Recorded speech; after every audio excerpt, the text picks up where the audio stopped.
पुण्यात्माओं, परमात्मा स्वयं ही इस काल के लोक में आते हैं, अपने बच्चों को तत्व ज्ञान से परिचित कराते हैं। दास के अंदर उसी पूर्ण परमात्मा कबीर साहिब जी की शक्ति काम कर रही है।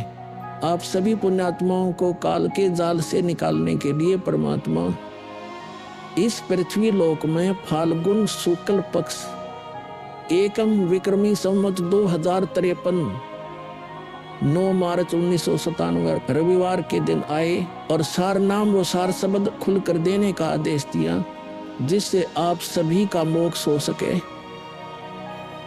इसके बाद इस आध्यात्मिक ज्ञान के प्रचार प्रसार में बहुत तेजी आई और आज आप सभी पुण्यात्माओं को अपने निज घर की और परमात्मा की पहचान हो पाई। 600 साल पहले परमात्मा को ना पहचान कर हम काल के जाल में धोखे से रह गए थे। अब की बार दास को आम संत समझकर धोखा मत खा जाना। यदि आप इस परमात्मा के तत्व ज्ञान से पूर्णतः परिचित हो चुके हो तो दास के इस इशारे को समझकर अपना उद्धार करवा लेना और अपने अन्य भाइयों बहनों को भी कबीर परमात्मा का यह सच्चा मार्ग समझाना। दास को कबीर परमात्मा का मिलना आप सभी के जीवन के कल्याण का कारण बन रहा है। आपको अब उस दिन की घटना के बारे में बताता हूँ। ये सत्य घटना उस दिव्य प्रसंग की है जो आज तक केवल एक रहस्य था। वो रहस्य सालों पश्चात अब आपके सामने प्रस्तुत होने जा रहा है। संत रामपाल जी महाराज जी के जीवन का वो महत्वपूर्ण दिन जिसके विषय में उन्होंने आज तक भक्त समाज के समक्ष केवल सांकेतिक और आंशिक वर्णन किया था, अब उनकी आज्ञा से वो दिव्य प्रसंग विस्तार से प्रस्तुत हो रहा है। ये प्रसंग उस दिन का है जिस दिन संत रामपाल जी महाराज जी को कबीर परमेश्वर जी स्वयं इस धरातल पर आकर मिले थे। हे गुरुदेव राम देवानंद जी महाराज, ना जाने आपने इस दास में क्या देखा कि आपने इस दास को इतनी बड़ी जिम्मेदारी दे दी। अपने बाद मुझे गुरु पद पर बैठा दिया। ये दास अपनी आखिरी सांस तक आपके द्वारा दिया गया जगत कल्याण के मार्ग और मोक्ष के कार्यों को पूरा करने के लिए समर्पित रहेगा। परमात्मा का सत्य ज्ञान और सच्चा मंत्र हर घर तक पहुंचा के छोड़ दूंगा, फिर चाहे कुछ भी बीते मेरे साथ। ये दास आजीवन परमात्मा के मार्ग में कार्यरत रहेगा। ये फाल्गुन शुक्ल पक्ष एकम विक्रमी संवत 2053 9 मार्च 1997 रविवार की बात है। संत रामपाल जी महाराज हरियाणा के झज्जर जिले के एक झाड़ली कस्बे में गरीबदास जी महाराज जी की वाणी का पाठ करने गए थे। वहां किसी कारणवश पाठ रद्द होने की वजह से वे वापस आ रहे थे। वहां से लौटते समय संत रामपाल जी महाराज कबीर परमात्मा की याद में मग्न अपने दोपहिए वाहन पर सवार वापस लौट रहे थे। संत रामपाल जी महाराज स्कूटर को रास्ते में एक चाय की दुकान के पास रोक देते हैं। राम राम महाराज जी। राम राम भगत जी। महाराज जी चाय समोसा लगा दूं? हाँ भगत जी लगा दीजिए।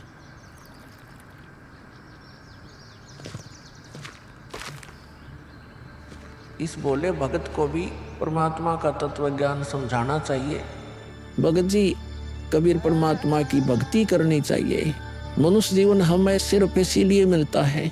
मानुष जन्म दुर्लभ है ये नलन बोरे, जैसे तरवर से पत्ता टूट गिरे वो बोर न लगता ढोरी। भगत जी, इस काल लोक का कोई भरोसा नहीं है, न जाने कब किस पर क्या बिजली गिर जाए। इसलिए कहता हूँ आपको कि कबीर परमात्मा से जुड़ जाओ, नाम दीक्षा लेकर अपना कल्याण करवा लो। वो कबीर परमात्मा यह भी आपकी और आपके परिवार की रक्षा करेगा और मृत्यु के बाद सीधा मोक्ष को प्राप्त कर जाओगे। ठीक कहते हो महाराज जी। हे कबीर परमात्मा, ऐसे गंदे लोक में जहां आदमी की जिंदगी का पल का भरोसा नहीं, व्यक्ति यहाँ जी कैसे रहा है, ना जाने कब क्या हो जाए, कब कौन सी बीमारी हो जाए, कब दुर्घटना हो जाए, कब कोई संसारिक आपदा आ जाए। दाता, आपकी भक्ति के बिना यहाँ किसी को ना सुख मिल सकता है और न ही मोक्ष। ये बात ये बोले जीव कब समझेंगे? आखिर ये अज्ञान अंधेरा कब दूर होगा दाता? आप ही दया करेंगे कबीर परमेश्वर। ये बोले जीव तो अपना जीवन आपकी भक्ति के बिना व्यर्थ ही कर रहे हैं।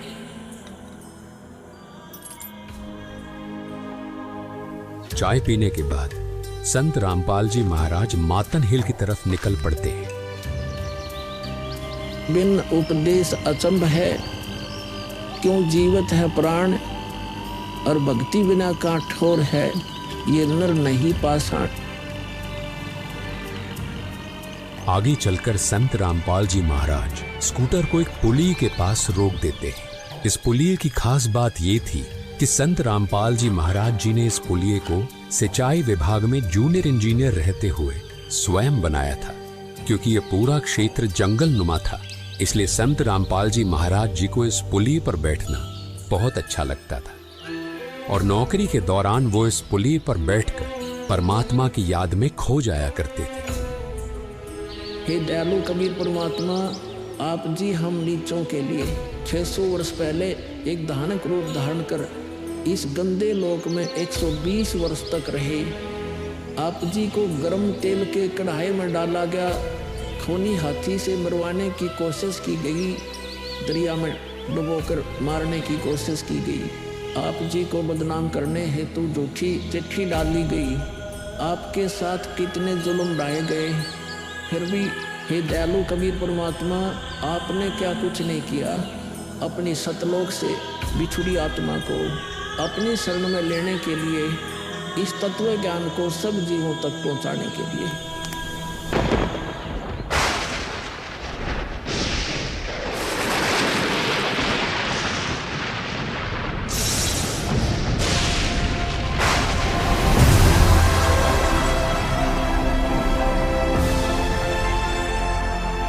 साहेब कबीर आजा आत्मा तोए पुकारती, तेरे हाथ में चाबी हो सतगुरु सतलोक द्वार की। साहेब कबीर आजा आत्मा तोए पुकारती, तेरे हाथ में चाबी हो सतगुरु सतलोक द्वार की।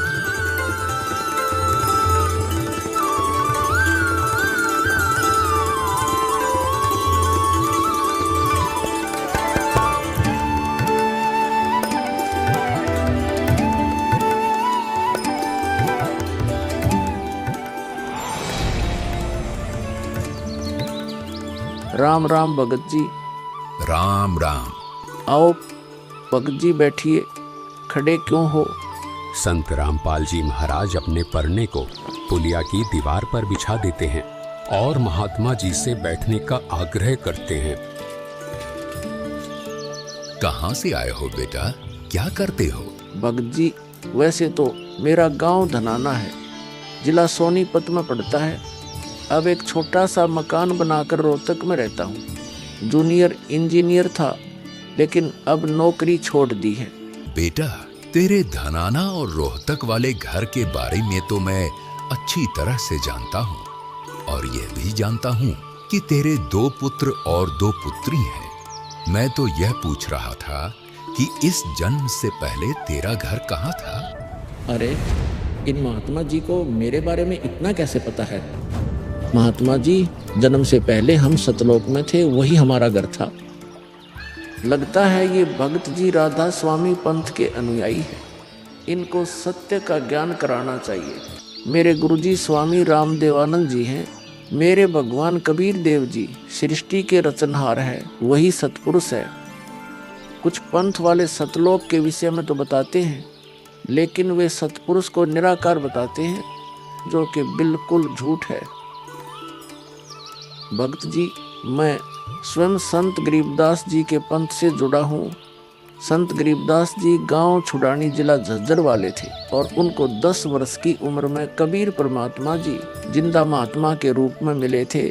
उसके बाद कबीर परमात्मा जी गरीबदास जी की आत्मा को अपने साथ सतलोक ले गए थे और वहाँ की सारी व्यवस्था दिखाकर उन्हें इस धरती पर वापस छोड़ा था। फिर उन्हीं बालक गरीबदास ने सतलोक के बारे में बताया कि ऊपर सतलोक है, वहाँ सारी सुख सुविधा उपलब्ध हैं, सदाबहार बाग हैं, नर नारी की सृष्टि है। वहीं पर एक गुम्मट युक्त महल में कबीर परमात्मा जी सिंहासन पर बैठे हुए हैं और वहीं से कबीर परमात्मा जी इस सृष्टि को चला रहे हैं। हम सब वहीं रहा करते थे, वही हमने जाना है। जो सतलोक में केवल प्रकाश ही प्रकाश बताते हैं उनका ज्ञान गलत है, वे मोक्ष प्राप्त नहीं कर सकते। भक्त जी उस बालक गरीबदास ने वाणियों के माध्यम से बताया है कि गरीब अनंत कोटि ब्रह्मांड का एक रति नहीं भार, सतगुरु पुरुष कबीर हैं कुल के सिरजनहार। कौन कबीर? हम सुल्तानी नानक तारे दादू को उपदेश दिया, जाति जुलाहा भेद नहीं पाया, काशी माहे कबीर हुआ। बहुत आनंदित करने वाली बातें करते हो, और बताओ कुछ। इन्हें अपना ज्ञान अधूरा लग रहा है, हो सकता है ये नाम दीक्षा लेकर परमात्मा से जुड़ जाए। भक्त जी, अगर आपको अपना कल्याण करवाना है तो एक ही तरीका है, नाम दीक्षा। मेरे पूज्य गुरुजी ने मुझे नाम दीक्षा देने का आदेश दे रखा है। मैंने अपना घर और नौकरी छोड़ दी है। अब गुरुदेव जी की ही आज्ञानुसार प्रचार और दीक्षा देने का पवित्र कार्य कर रहा हूँ। बेटा, क्या तुम्हारे गुरु जी ने तुम्हें सारनाम और सार शब्द देने का भी आदेश दिया है? इन्हें कैसे पता सारनाम सार शब्द के बारे में? गुरुदेव की आज्ञा थी कि अभी सारनाम को सार्वजनिक नहीं करना है। उन्होंने कहा था कि मुझे स्वयं परमेश्वर कबीर जी मिलेंगे और वही मुझे सारनाम को सार्वजनिक करने का सही समय बताएंगे। तब तक यह सारनाम केवल विशेष विश्वास पात्र अनुयायियों तक सीमित रखना है। बेटा रामपाल, मैं ही सत्य पुरुष कबीर हूँ। अब वह समय आ गया है सारनाम और सार शब्द प्रदान करने का। वह भक्त जी, मैंने आपको बता दिया कि कबीर परमेश्वर मुझसे मिलने आएंगे, तो आप स्वयं ही कबीर परमेश्वर बन बैठे। मैंने अपने गुरु जी से पूछा था कि हे गुरुदेव, मैं कैसे पहचानूंगा जो मुझे मिलेंगे कि वे कबीर भगवान हैं? गुरु जी स्वामी राम देवानंद जी बोले, यह विश्वास करवाना व पहचान करवाना उनका काम है। तभी तो मैं बता रहा हूँ, मैं ही सत्य पुरुष कबीर हूँ। कबीर परमेश्वर जी सबको जिंदा बाबा के वेश में मिले हैं, आप तो जिंदा बाबा वाले वेश में नहीं हो। जिंदा महात्मा तो मुसलमान साधु होते हैं। मुसलमान धर्म तो अभी 1500 साल पहले ही बना है। मेरा असली वेश तो यही है, जिस रूप में मैं तुम्हारे सामने खड़ा हूँ। रामपाल, तुम मेरी परम हंस आत्मा हो। जगत कल्याण के लिए मैंने ही तुझे भेजा है। अब सही समय आ गया है सार नाम और सार शब्द देने का। मैं कभी सिर पर मुकुट, कभी पगड़ी, कभी टोपी धारण कर लेता हूँ। चारों युगों में आता हूँ। सतयुग में सत सुकृत नाम से, त्रेता युग में मुनींद्र नाम से, द्वापर युग में करुणामय नाम से और कलयुग में अपने वास्तविक नाम कबीर देव यानी कबीर नाम से आता हूँ और तेरे जैसी हंस आत्माओं से मिलकर उनका भ्रम दूर करता हूँ। लेकिन अगर तुझे केवल जिंदा महात्मा के रूप में विश्वास है तो मैं तुझे अपना वो रूप भी दिखा देता हूँ। ये देख।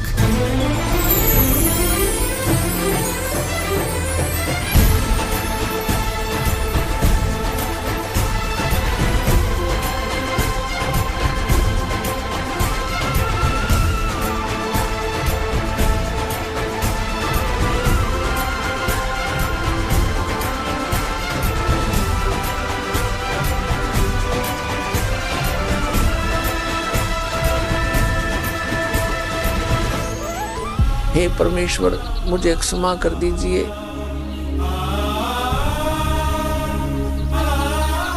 मुझसे अनजाने में गलती होगी।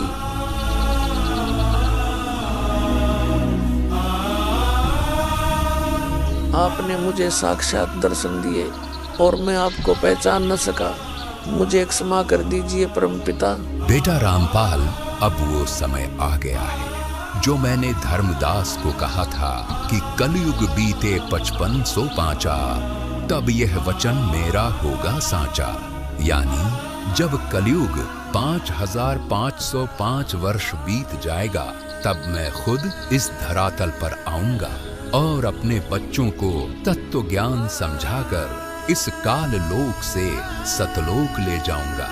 बेटा रामपाल, तुम मेरी परमहंस आत्मा हो।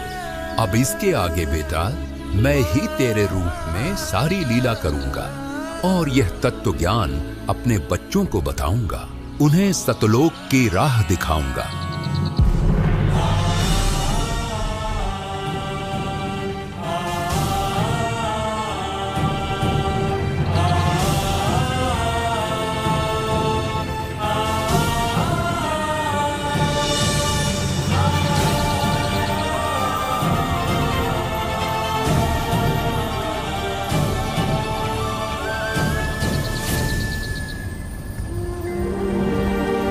इस प्रकार कबीर परमात्मा संत रामपाल जी महाराज जी को सह शरीर सतलोक भेज देते हैं और अपनी लीला को आगे बढ़ाते हैं।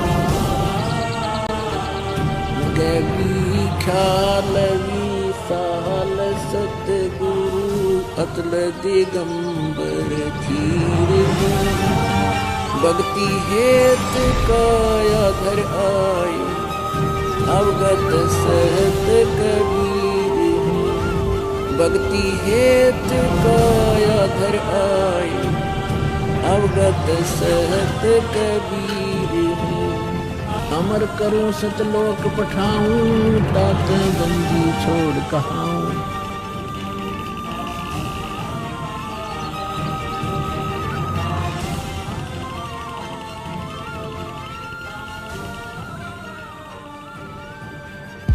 इस प्रकार कबीर परमात्मा संत रामपाल जी महाराज जी को सह शरीर सतलोक भेज देते हैं और स्वयं सर्व सृष्टि रचनहार कबीर परमात्मा संत रामपाल जी महाराज जी के रूप में संपूर्ण संसार का उद्धार करने के उद्देश्य से इस पवित्र मिशन पर निकल पड़ते हैं। संत रामपाल जी महाराज जी के रूप में कबीर परमात्मा स्वयं को छिपाए हुए हैं। उनके इस लीला को समझना आम जीव की समझ से बहुत दूर है। एक संत के स्वरूप में परमात्मा के अभिनय की ये अद्भुत सच्चाई भक्त समाज के लिए जानना बहुत जरूरी था। साक्षात कबीर परमात्मा के स्वरूप बंधी छोड़ सद्गुरु रामपाल जी भगवान की जय हो। अब बच्चों, ज्ञान पूरा आ चुका है और वो ठीक का समय आ गया है। गुरु पूरा, ज्ञान पूरा, भगवान पूरा, सब ही नारी नर शुद्ध तक जब ठीक का दिन आवंत कपट चातुरी छोड़ के सरल कबीर गहंत। बच्चों, वो ठीक का दिन आ गए। चारों तरफ डंका बोल गया दाता का। कहाँ उग्र, कहाँ शूद्र हो, चाहे कोई नकम्मा डाकू लटेरा है, चाहे कोई छोटी जाति समझते हो आपको, अरे सबकी भाव पीर परमात्मा वो संत जो मेरा भेजा होगा, भेजा हुआ आएगा, वो सबके दुख दूर करेगा। अरे सबकी भाव पीर सो समान समदृष्टि है समृत सत कबीर। वो एक समान समदृष्टि का है, सबको एक दृष्टि से एक समान प्यार देगा, सबको एक जैसा व्यवहार देगा, एक जैसा सच्चा नाम सतनाम सार शब्द देगा। वो समृत सत कबीर ही होगा। बोलो बंदी छोड़ कबीर साहब की जय हो।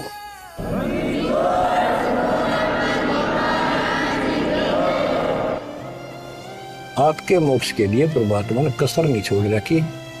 जो भी संभव व्यवस्था है वो सारी कर दी है। बच्चों, तुम भी दया करियो, रहम करियो उस परम पिता पे। बच्चों, आने वाली पीढ़ियां आपको भी याद करा करेंगी, वो तो चांद सूरज रहेंगे, आपका नाम रहेगा कि हमारे कौन माता पिता, कौन दादा परदादा दादी इसे अमृत ज्ञान को हमारे पूर्व में लाए थे। आने वाली पीढ़ियों के उद्धार के लिए तुम जिम्मेवार हो, कुर्बान हो जाओ। पहचान लो उस परम पिता को और पहचान लो अपने गुरुदेव को। परमात्मा आपको मोक्ष दे, आपको सद्बुद्धि देकर रखे, आपको भगवान की याद बनी रहे, सतलोक याद रहे, काल का कष्ट भी याद रहे, यहाँ भी सुखी रहो, सतलोक में सदा सुखी होकर। ये दास का आशीर्वाद है। सत